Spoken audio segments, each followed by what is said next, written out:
Good morning passengers, welcome to Martel Air. My name's Amanda and I'll be your pilot for today. We're just beginning boarding for flight number 2 from Moruya to Goulburn, so grab your seats while I finish up the last steps of the pre-flight inspections with Cessna Grand Caravan, the pride of the Martel Air fleet.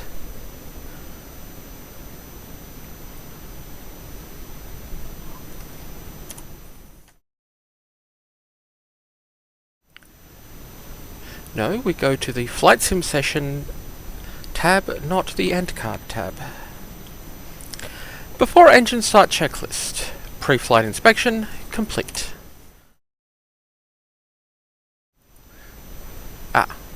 It seems I need to not click the end button, the end key, if I am not in this window. Before engine start checklist. Pre-flight inspection complete. Parking brake handle set. Ignition switch normal. Fuel tank selectors both on. Bleed air heat switch off. Power lever idle. Prop RPM to max. Fuel shut off. Fuel condition lever cut off. Fuel shut off knob on. Battery switch on. Cabin lights on. Cockpit lighting set. Wing flaps up. No smoking light on. Before engine start checklist complete.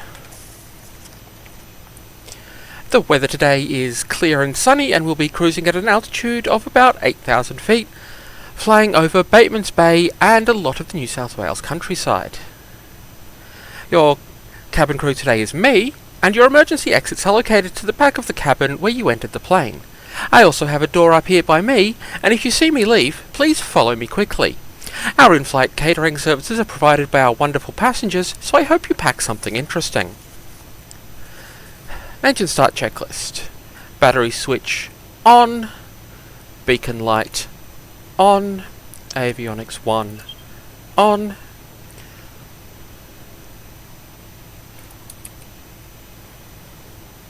Bus faults check. Emergency power lever normal. Inertial separator bypass. EIS readings check. Propeller area clear. Fuel boost switch on. Fuel boost on check. Fuel pressure low not shown check. Fuel flow 0 check. Starter switch start. Ignition on check. Oil PSI check. NG stable. Fuel condition lever low idle. Fuel flow check. NG climbing.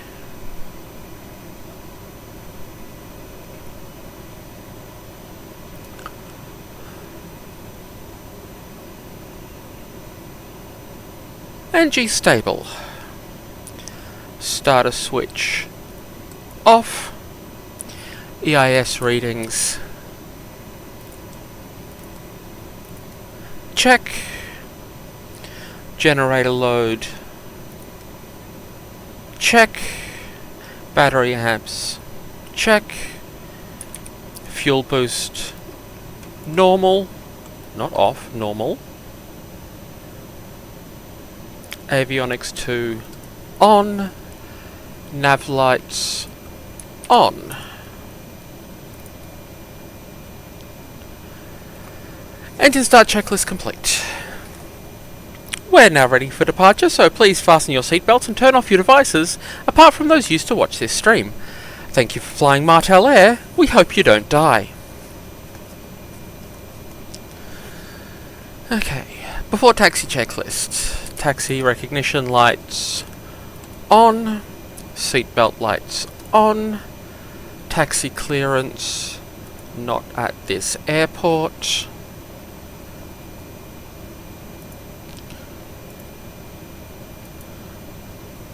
But I will announce taxi.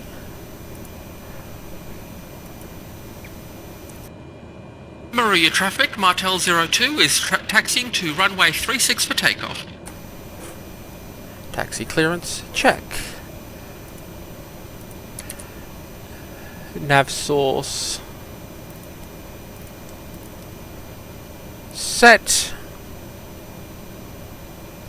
Prop RPM to minimum. Fuel condition low idle. Inertial separator bypass. Parking brake off. Taxi checklist complete.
Before takeoff checklist, parking brake set, altimeter QNH set, standby flight instruments check, fuel boost switch normal, fuel tank selectors both on, fuel quantity check, fuel shutoff knob on, standby alt power on, anti-ice system not required, inertial separator handle normal, autopilot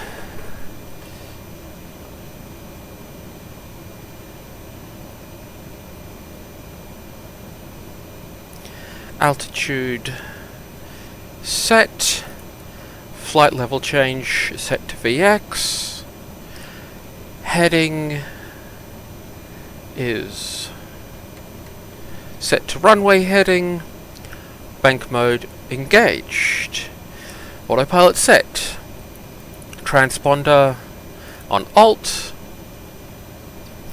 flaps to takeoff position, takeoff clearance.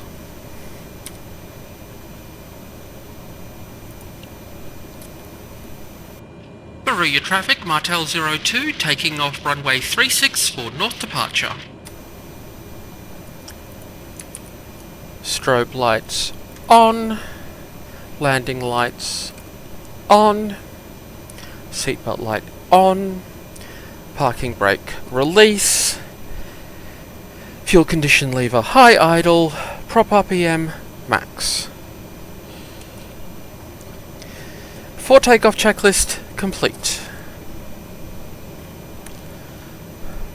Begin takeoff.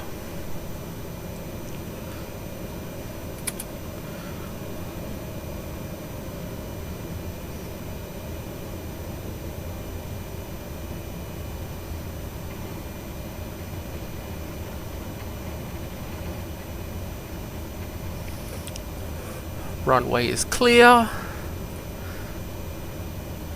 Set power for takeoff. A lovely little bit of crosswind. And rotate.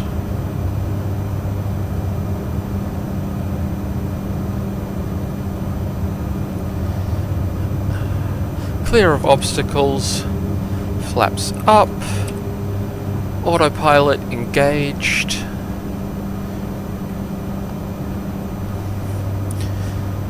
set, cruise climb speed 110,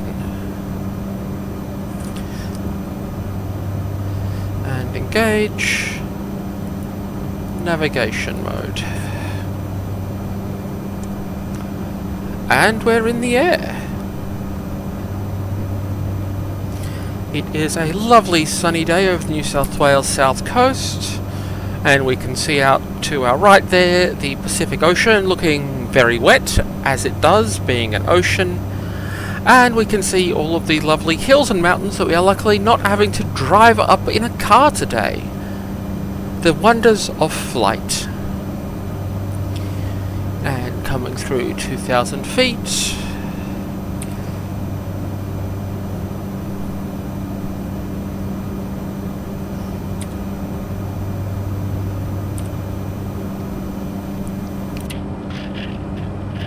Melbourne Centre, Martel 02 is type Cessna Caravan, 3 miles north of Moruya, 2,700 feet, climbing for 8,000.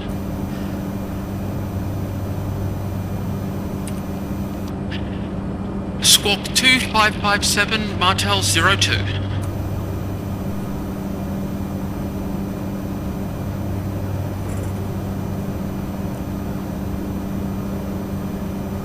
And we are now ready to make our flight up to Goulburn.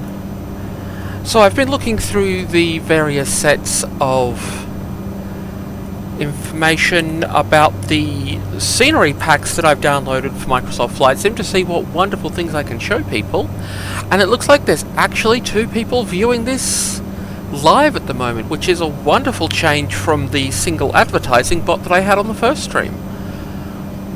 So today we'll be flying up to Goulburn, which is a little ways north of Canberra. It's essentially the place you go past on the way to Sydney. And I'm sure some people also live there. And one of its tourist features is one of Australia's big things, the Big Merino. As I said in the posts getting people to come towards the stream, it is a 50-foot tall concrete sheep. It's slightly odd. Australian tourist stuff is like that. They actually had to move this 50-foot sheep because they moved the highway. And being the thing that you can see from the highway to draw you into Goulburn instead of driving straight past, when the highway moved, the sheep moved. It was in fact just in the middle of Goulburn because the highway was going through Goulburn, but, you know, as the old saying goes, you've got to build bypasses. And we have more of the same wonderful scenery. One of the few bits of Australia that is wet because it's where the ocean is. Last week I was commenting that I don't think that wide cleared strip is the highway. I think that's the power lines. And in fact, I was right. I went and looked on some more detailed maps, and that narrow wiggly line you can see just beneath the wide strip is the Princess Highway, which goes the entire circumference of Australia, and the wide strip that gets a lot less clear space around it is power lines. Much less interesting, but kind of necessary when everything runs on electricity. And we're coming up on 7,000 feet. So we're getting into the cruise checklist. Love a good checklist.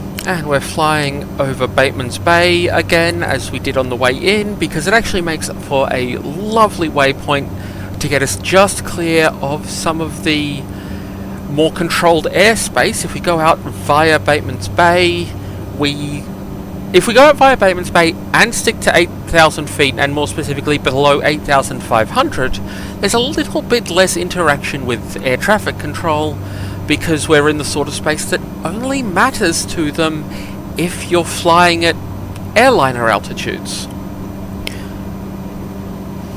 Okay, there we have our cruise altitude. So, cruise checklist: seatbelt lights off, anti-ice system not required, inertial separator handle normal, prop RPM set for cruise, power set for cruise, fuel balance check, temperature check. Lovely. And we return to looking out of our glorious windows, as opposed to looking out of our glorious Macintosh, because I will always make a pun. So we can't really see any more major towns in the distance that way, but eventually you'll reach... no, Wollongong is... So eventually up there is Sydney, and there's a whole bunch of towns that are also called cities along the coast, and not being from New South Wales, I can't actually remember what order they're in. There's some whose names I know that are north of Sydney, and some whose names that I know that are south of Sydney, and I don't have that version of the map up. If I need to know which ones are north and south, I put it into whatever devices make me navigate there.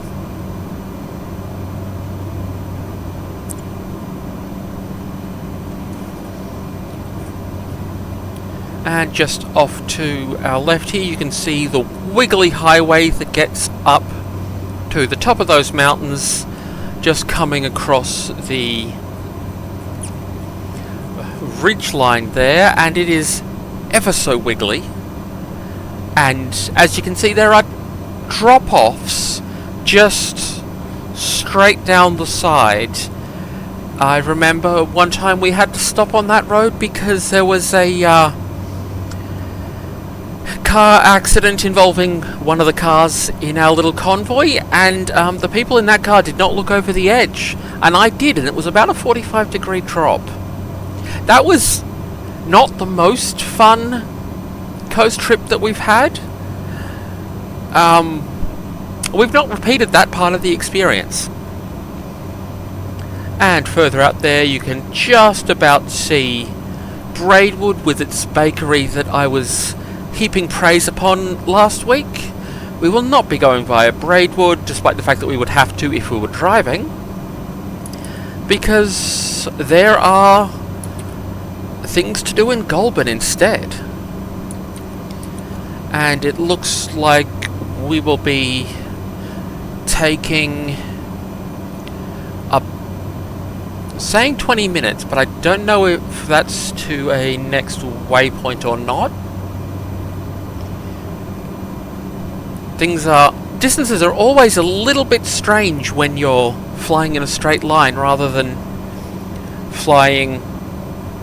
driving along the roads instead.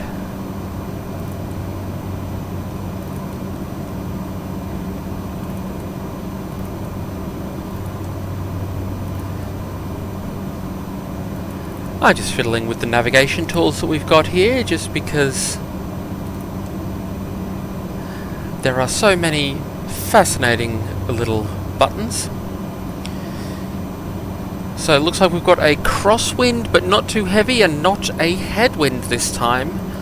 So our 136 knots in the air is equaling 160 across the ground, which always makes it a lot quicker. This is one of the wonderful things about flying, is that planes don't actually care about the speed of the ground under them.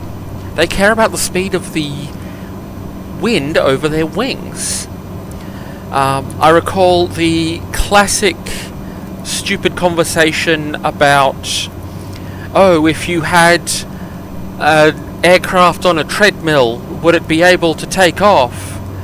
And yes, entirely able to take off, as the Mythbusters showed, because the treadmill is just making the wheels spin faster. Cars push against the ground to make themselves go faster. Planes push against the air. Air is not affected by the treadmill unless you've got a very strange treadmill. I think if your treadmill can make the plane get enough air to go backwards, you've really set something up strangely. Now, the reason I'm fiddling around in this is that we've got this little window that shows us what the wind situation is, and apparently there's a few different ways to get that set up.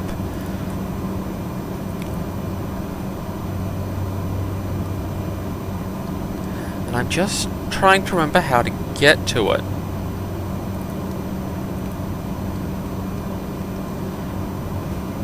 Because I managed to turn it on.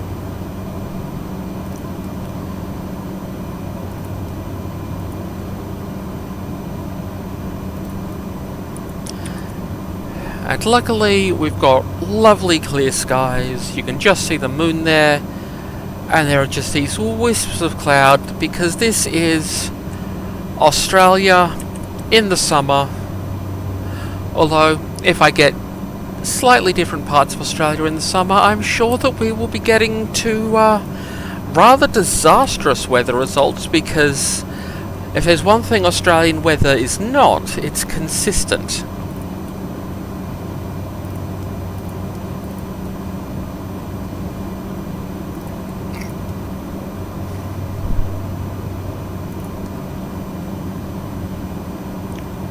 Aha, wind. Option 1, option 2, option 3. Aha, so if I take wind, which is just to the top left of that central dial, we can see it's broken down into headwind / tailwind and crosswind components. So it's 4 knot headwind at the moment and a 15 knot, 14, 15 knot crosswind. So that makes it more useful, because if I've just got the angle and the total speed, I can't actually tell how it's going to affect the plane. So, while pointing out that I'm not actually a licensed real-world pilot, and all of this is for interest and not pilot education, standard disclaimer, disclaimer, disclaimer, that 14 knot crosswind is trying to push us. I'm just noticing that you can't actually see the thing I'm pointing at behind my little camera feed. So we've got the pink line that we're trying to travel down, and the blue line that we're actually flying. And you can see it's just trying to push us off to the right ever so slightly. That can actually get so that you're having to face 15 or 20 degrees off axis into the wind just to fly in what's otherwise a straight line. Which is a problem when you're trying to land, especially. But for the most part, it's just taking away some of your ability to go forwards by making it spend that energy to not go sideways. So one of the disadvantages of this route in particular is that I don't know most of the towns around here, because it's the stuff that I either go north of when I'm going to Sydney or south of when I'm going to the coast. I don't actually go through this section. But as you can see, it's standard southeast Australian sort of countryside. There's forests, mostly eucalypt forests. There's towns. There's agriculture. It's probably sheep and cows. And if we just have a glance at the map, you can see these sections drawn up on the map. These are the control sections, and from looking on a more detailed map just before planning the flight, the one that we're flying into now is the section that starts at 8,500. The next one across starts at, I think, 4,500. So that's what our little dogleg over Bateman's Bay was for.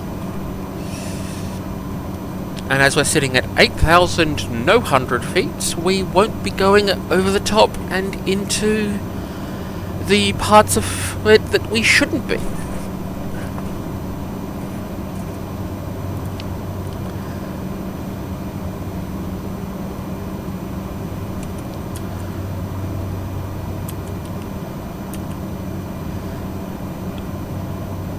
And once we're out of those coastal mountain areas and into the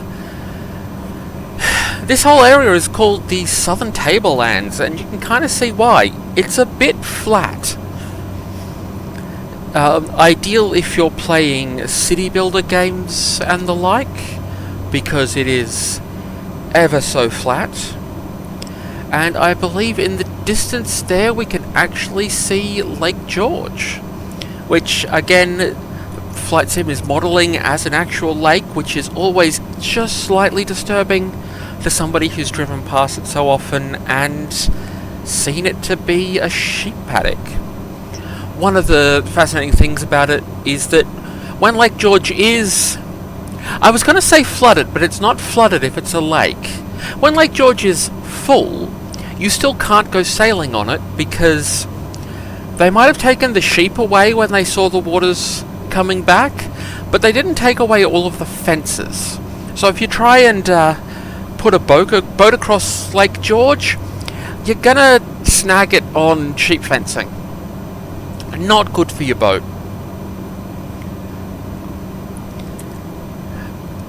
So if that is Lake George, then we're also seeing ever so slight traces of Canberra there, but that's in the distance. We're bypassing Canberra for the moment. We'll probably be returning there next stream. I'm planning on having every stream start in the place the last one ended, which will be awkward if I ever crash. But just giving a nice tour around Australia with varying levels of competence of the tour guide commentary, as we've seen today. Suggestion that I've had is also that we can do things like package delivery to remote places and that sort of thing. So at some point I will set the plane up to have a full cargo load and see how much harder it is to get off the ground. One thing with this setup currently in a fairly empty configuration is that it just leaps into the sky once the engine's going, because so this model of the Cessna Grand Caravan is a longer version of the Cessna Caravan and an engine upgrade over the Cessna Grand Caravan, because this is the Grand Caravan EX. I don't know what the EX stands for. It probably stands for marketing. But overall, it's longer, so we've got a little bit more capacity. I think it's 2 extra seats in the passenger configuration. And also a much more powerful engine, so we can get into the sky easier. So, yeah, looking back into the cabin, you can see that there's a little bit of a cargo area behind the last set of seats. That often comes with a little mesh screen or similar to stop your cargo falling forwards if I put the nose down. None of you can see yourselves in these seats because Flight Sim, without some more mods than I've been able to find, doesn't do passenger modelling. I mean, I've managed to find those for things like Boeing, but not for Cessna. And of course, as you may have seen underneath the plane, there's the extra cargo pod on the bottom of the Grand Caravan, which will hold another few 100 kilos worth of luggage, passengers, that sort of thing. And for some reason, my autopilot has stopped holding the nav fix. That is ever so strange. I'm going to fix that.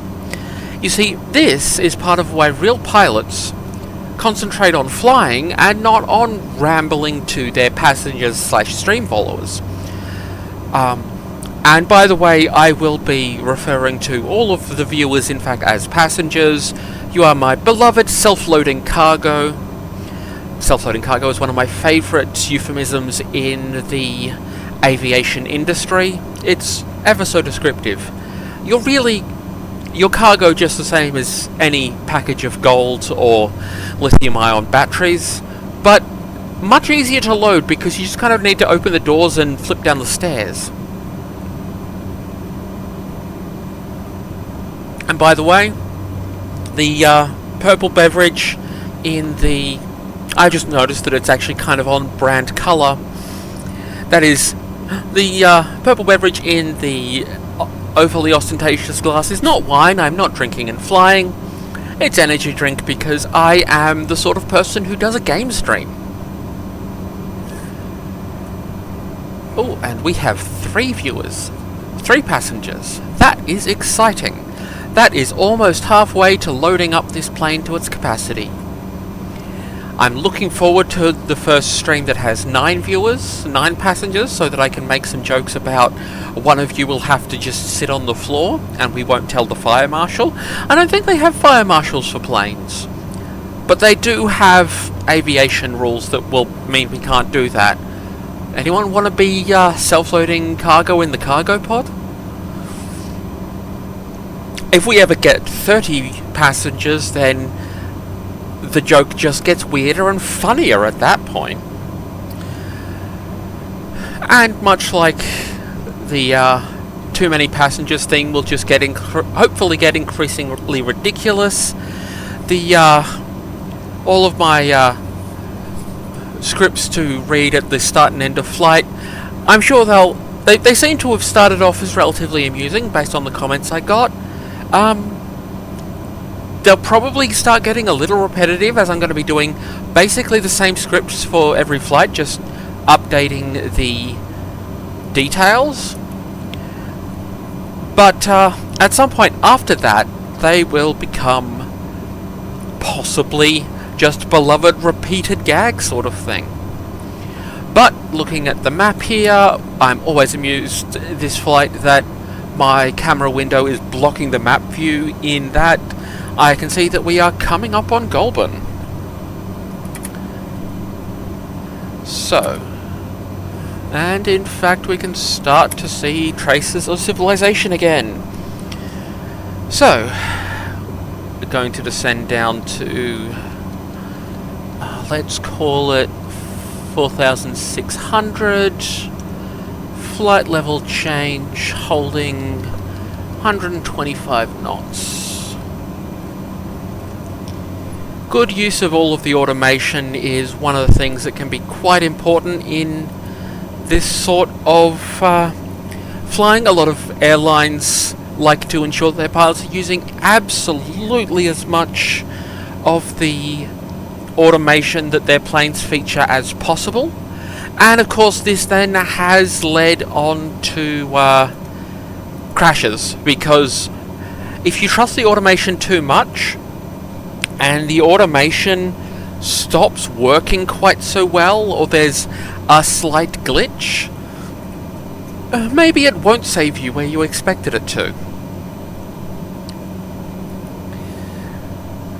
The chat is still quite quiet, which I suppose is to be expected, because you need to have a Twitch account to be able to log into that, which is always a slight annoyance, as is the way that you have to use the scroll wheel for both zooming the map and zooming your own view inside the cockpit.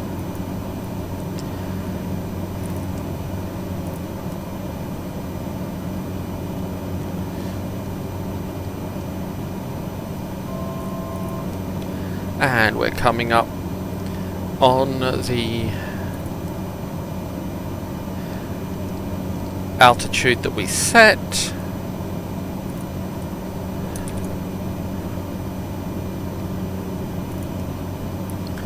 So,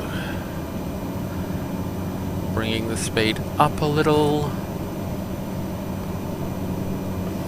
Now we're not flying directly to Goulburn Airport just yet, because first we want to fly to Goulburn itself and do a little bit of a flyover. Being a country town airport, it's not actually directly inside the town itself because nobody wants to live right near an airstrip. It's not a major airport, it's a general aviation landing strip with parking and fuel, more or less. But it gives us a good chance to look around and see the town, and also flying over the airport before we try to land gives us a little more time to look at the situation we're getting ourselves into before just trying to come in and land on an unfamiliar airport. So I've not actually flown into Goulburn before. I've done plenty of flights into Moruya, where we ended last stream and took off from today, because I quite enjoy my trips down to the coast, so trying some of those out in Microsoft Flight Sim was one of the first things I did after I finished all of their flight lessons. The flight lessons inside Microsoft Flight Sim actually seem pretty good. They've got me feeling competent at least as much of flying as Flight Sim is going to test you on.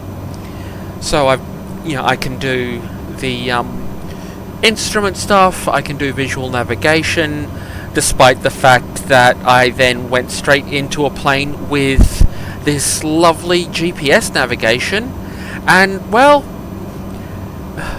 going off GPS navigation is kind of traditional for, dirty millennials like me, so. And now we can actually see Goulburn proper. So now I'm going to use those visual navigation skills that I was talking about to try and find the sheep. So I'm told that Microsoft Flight Sim is in fact going to be modelling the Big Merino, a 50-foot tall concrete sheep. But as to where exactly it becomes visible, that's what we're discovering today. I've visited the Great Merino in real life. It is a strange tourist attraction. You in fact climb up into it essentially through the sheep's butthole, and at the time the gift shop for the Big Merino was the inside of the Big Merino. This is one of the things that you can do when you have a 13 meter tall, 50 foot tall sheep made of concrete. It's ridiculous. I love it so much. It's so very Australian. We have many of these big things, and the Big Merino is one of the biggest. Most of the big things you do not go inside, and I think at the time I went there as a kid you could actually climb up into the head and look out through its soulless eyes.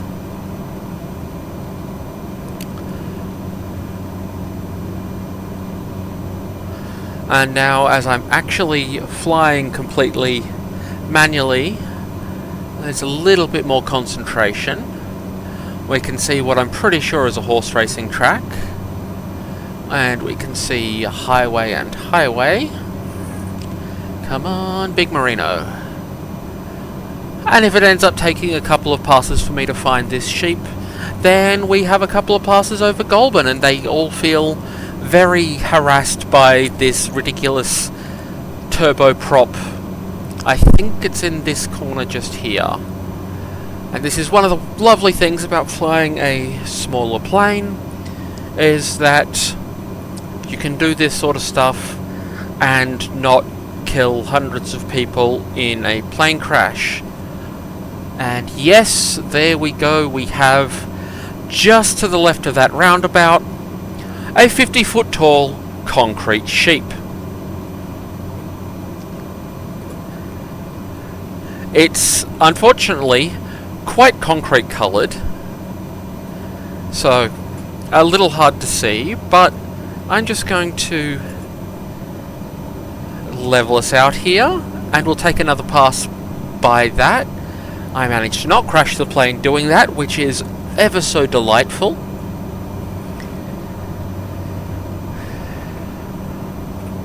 But as we are below the controlled airspace for Goulburn, we have this lovely advantage that means we don't need to be getting all of the airliner grade controls and permissions for request permission to buzz the ridiculous concrete sheep.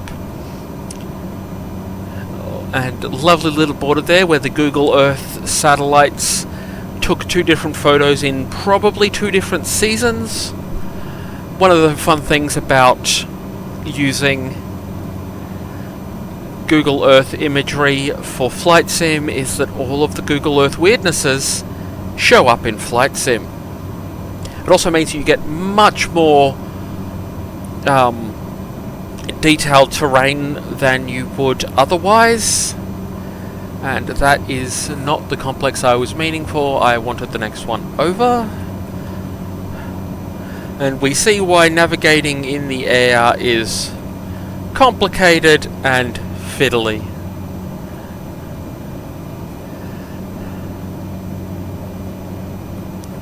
And I'm doing my very best not to get too low, or too slow, or too crashy. And here we can see the Big Merino again. Let's see if we can zoom in. There we go. Lovely view of a 50-foot tall concrete sheep. 500. That sound there was the 500 feet on the radar altimeter, which tells me I'm 500 feet off actual ground. It's a lovely little thing that you're usually only supposed to hear on approach to landing. But I think one more pass over the sheep just to get a bit more of a look at it as we're doing a tourist flight.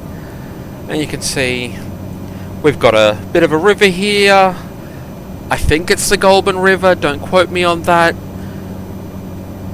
But fun fact, Australia does have water, and in fact has animals that won't kill you. One of the animals that won't kill you, in fact, is a 50-foot tall concrete sheep. Although a 50-foot tall concrete sheep ever does try to kill you, you are going to be very squashy. I don't think I saw anything about deaths during construction or relocation of the sheep. That would be the weirdest way I've ever been wrong on a stream so far, but we can just build up a little archive of ways I've been wrong. I'm sure it will get longer, more amusing, and more ridiculous as we go. And the thing about being stupidly wrong is that you build up this wonderful little archive of stupid things that you've said. And they make great teaching examples. Every time I'm badly wrong about something, it goes into the teaching archive of, oh, you think your mistake was bad? Well, don't worry about it because I have done this. And the thing I've done at the moment is, I think, lost the sheep. Oh wait, there we go. And we're going to come in and buzz the sheep. This is dangerous flying. This is offensive flying. The city of Goulburn now hates us. But there we go. Some lovely aerial views of one of the most ridiculous things. I've said it a bunch of times now, 50-foot tall concrete sheep.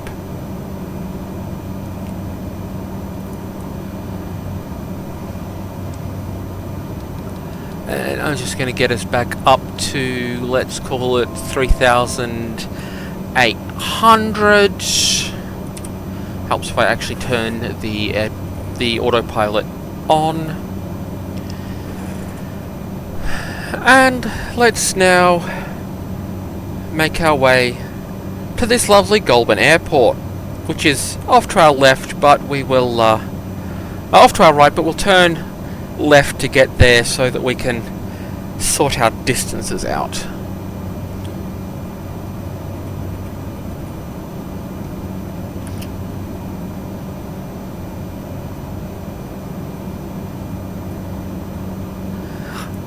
tuned to Goulburn Airport. No. There's 2 Goulburns listed in this, and we are going to YGLB. So last week I was rambling about airport naming in Australia, how it's all YM something and YB something with a bit of YS something for the old Sydney control area. And the very next airport I fly to after that rant is one designed to prove me wrong. Because the thing about Goulburn Airport is that it's YGLB.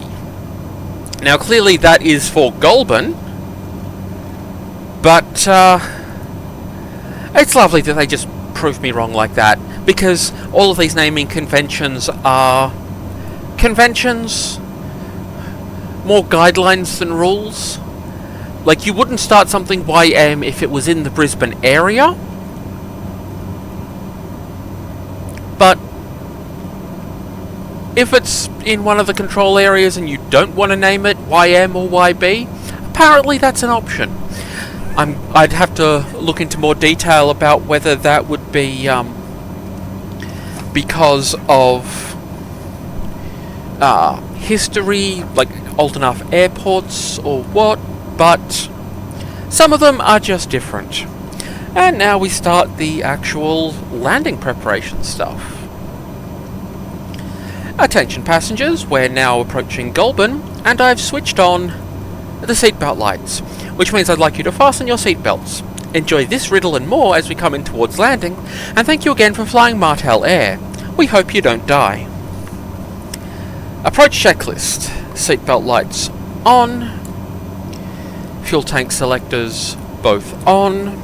Fuel condition lever high idle. Prop RPM max. Wing flaps. Approach position. Landing lights on. Inertial separator bypass.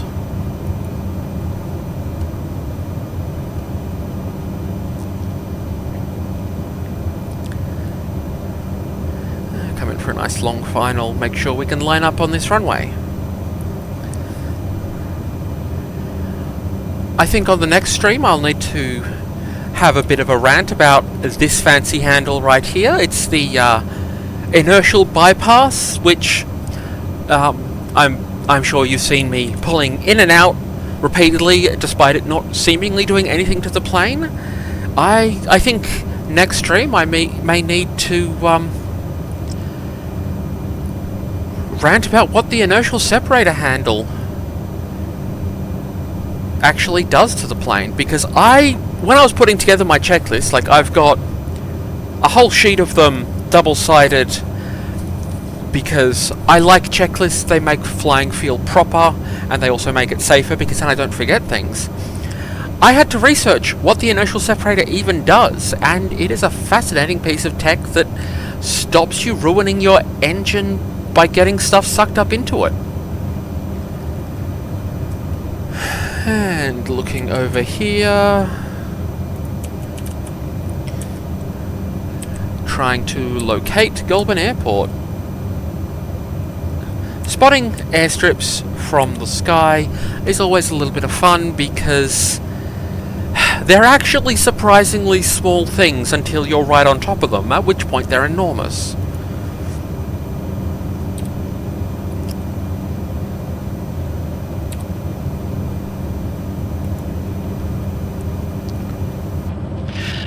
Goulburn traffic, Martel 02, 5 miles southwest, 3,800 feet, inbound to land, runway 04.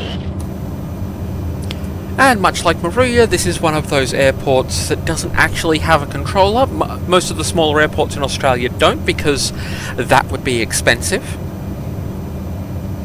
So what they instead have is a traffic channel.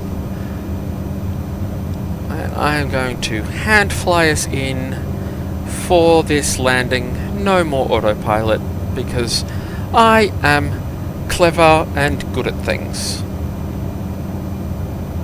and I have many electronic assistants in the form of this map and the glide slope and localizer.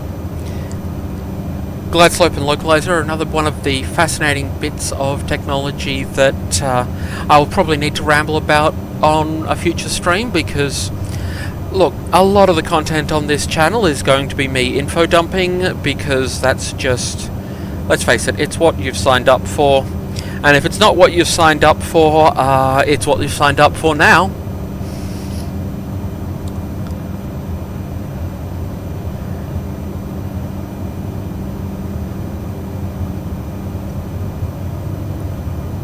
Aha! And there we have the airport, just currently behind that central pillar. But here we go.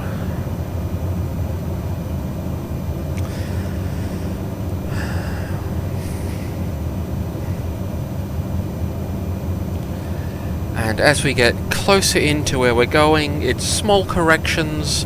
If you overcorrect, you fly off into the stratosphere.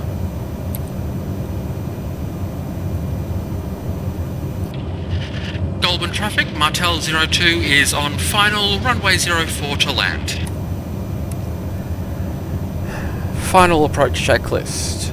Autopilot off, seatbelt lights on, wing flaps land, airspeed reduce.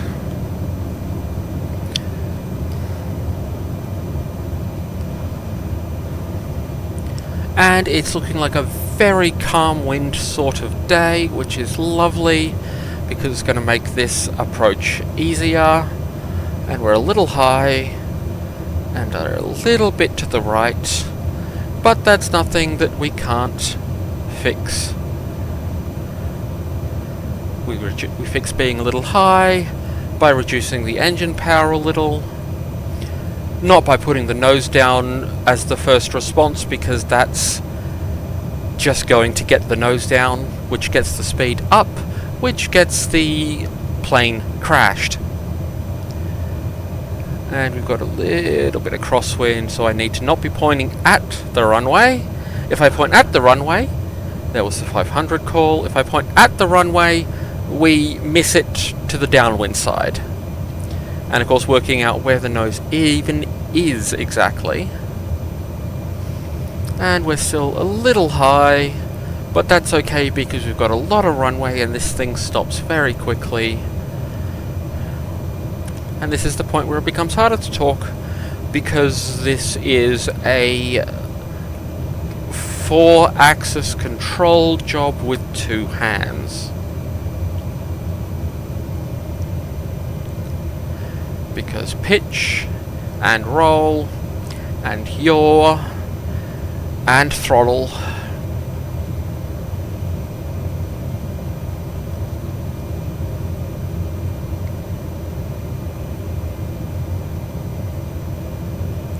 and flare.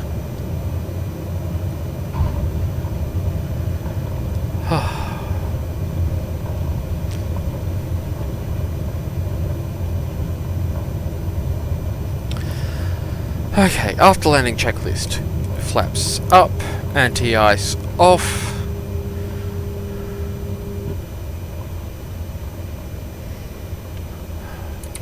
Standby alt power off. Strobe light off, landing lights off. Taxi lights on. Landing lights off. Lovely.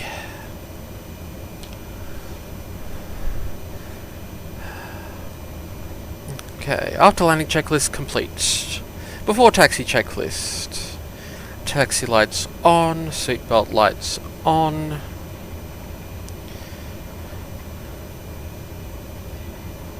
Get clear of the runway. And hold here. Okay, taxi lights on, seatbelt lights on, taxi clearance.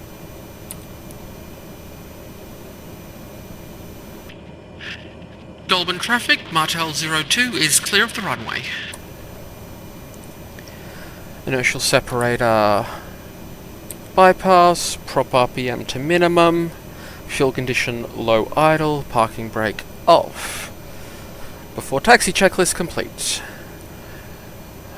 And I think that is a lovely looking parking spot just there, but let's get our little map into proper navigation mode. I don't think I'll park there, I think I'll find another spot.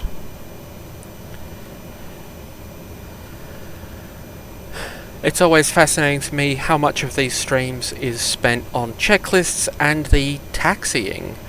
Like last week's stream, it was 15 minutes into the stream before I actually took off, which is fascinating to me, but you know, you've got to do your engine startup checklist properly, you've got to do your taxiing properly and get all the way to the end of Canberra Airport's ridiculously long runway that's meant to take a Boeing 777.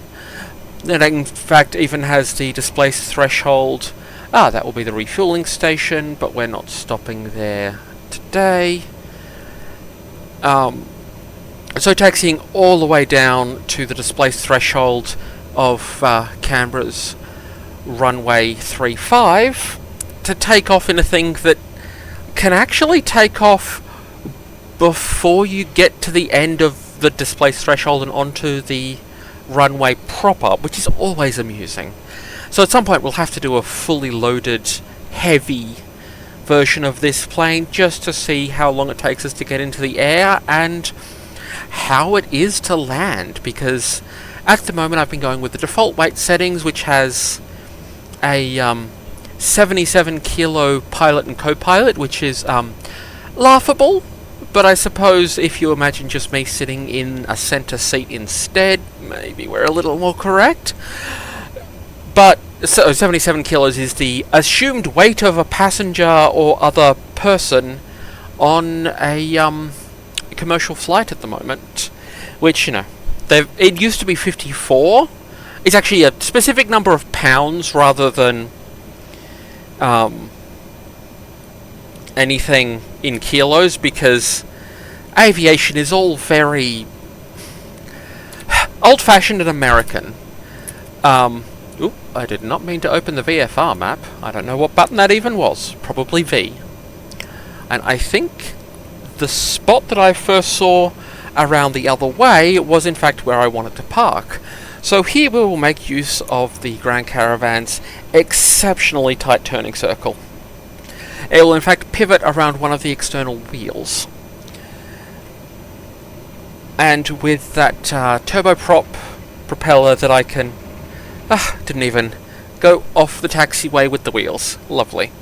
And now we will act like we meant to do that and taxi back to the only reasonable looking parking spot in this tiny airport. I assume there's something that one could get into that hangar. Whether they've actually modelled that in Flight Sim, I don't know. But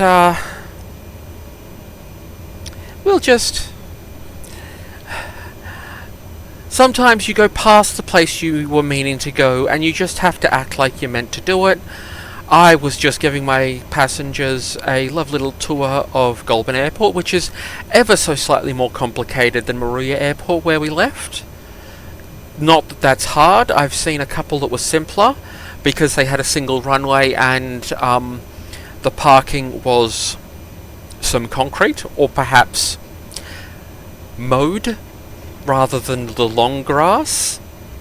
But this is looking more like the parking we want to be taking. Not much in the way of parking facilities here, but then again, I suppose long-term parking will be in the field, as it is in a lot of Canberra Airport actually. The general aviation parking, going past it, you can see which cars haven't been moved much, which planes haven't been moved lately, because the people mowing the general aviation parking haven't been able to get around their wheels, so they've just got lovely tufts and bushes and growths around their landing gear.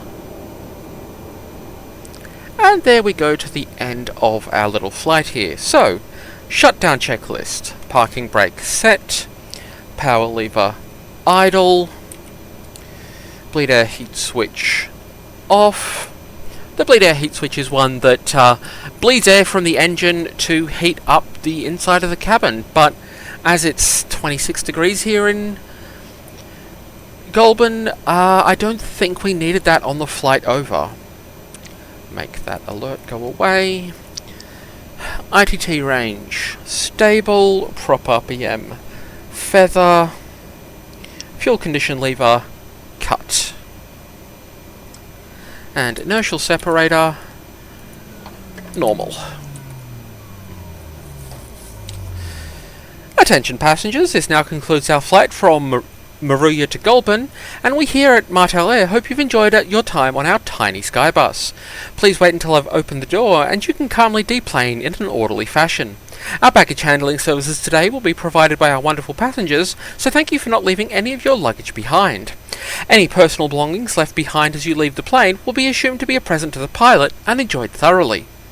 Thank you for flying Martel Air. We hope you don't die. Lights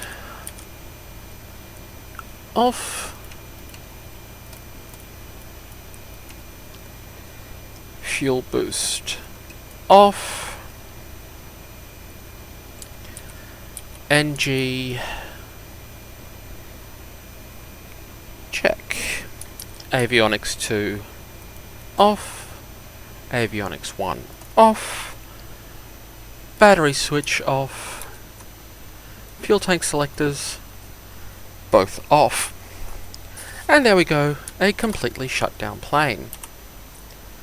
And here we are parked in Goulburn, and you can see that lovely big cargo pod underneath that I was telling you about earlier on in the flight. And again, it is Australian summer weather, so this plane is going to be getting rather toasty inside, you've got to assume now that it's just sitting in the sun with no cooling systems. And I'm just going to show off the livery that I designed a little more because I'm rather proud of it. I've got some flags of allegiance there, got the branding, a plausible Australian registration number, just using my initials because I am a narcissist, and you know, seemed a good way to come up with something. And the lovely fade into bright pink wings because I know what I'm about. So I think that is where we will leave the stream for today. Hopefully people have enjoyed that. We've got our actual first real comments in the chat. Everything. Thank you, Whimsy. And this is where we make use of this new invention that I've come up with and accidentally loaded, I think, 3 times at the start of the stream.